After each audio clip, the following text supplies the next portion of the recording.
Meus caros amigos, vamos meditar na palavra do Senhor nosso Deus, no livro de Atos dos Apóstolos, capítulo 2, a partir do versículo 1 ao versículo 13.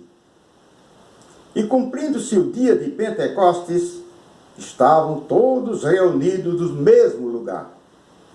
E de repente veio do céu um som, como de um vento veemente e impetuoso, encheu toda a casa em que estavam assentados.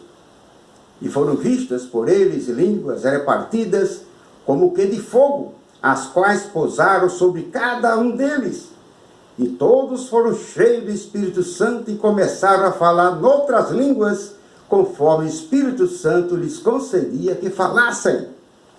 E em Jerusalém estavam habitando judeus, varões religiosos de todas as nações que estão debaixo do céu. E correndo aquela voz, ajuntou-se uma multidão e estava confusa, porque cada um os ouvia falar a sua própria língua, e todos pasmavam e se maravilhavam, dizendo uns aos outros, pois que não são galileus todos estes que estão falando? Como, pois, os ouvimos, cada um na sua própria língua em que somos nascidos?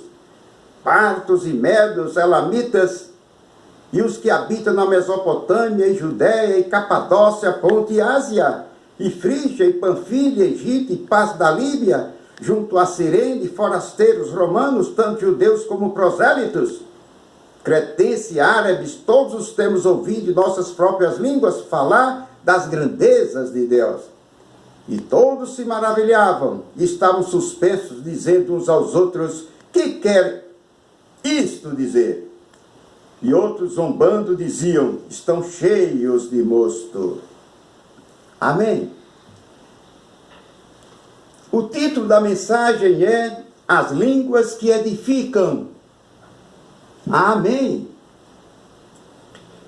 Como é bom falar de tal maneira que as pessoas que nos ouvem, elas entendam, compreendam o que falamos.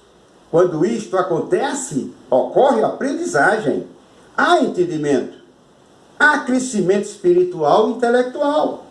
No entanto, quando falamos uma linguagem estranha, que as pessoas não conhecem, não sabem interpretar, assim não acontece a aprendizagem e nem edifica a vida dos ouvintes.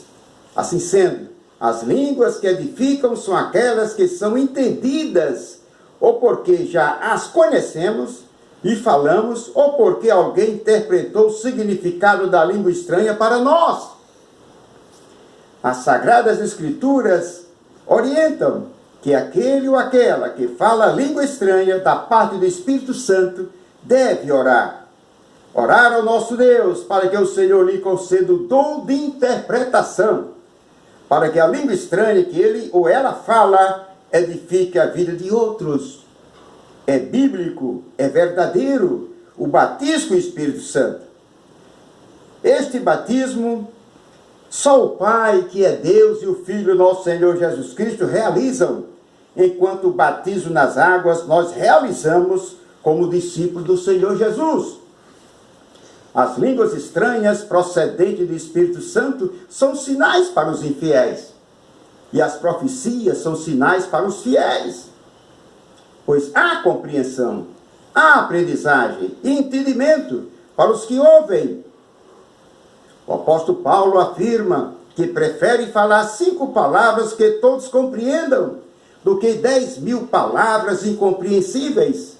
Como servo do Senhor Jesus, eu ratifico que devemos falar palavras, frases que todos compreendam, para glorificarem a Deus e serem alimentados espiritualmente, e que haja entendimento de fé e amadurecimento na vida cristã.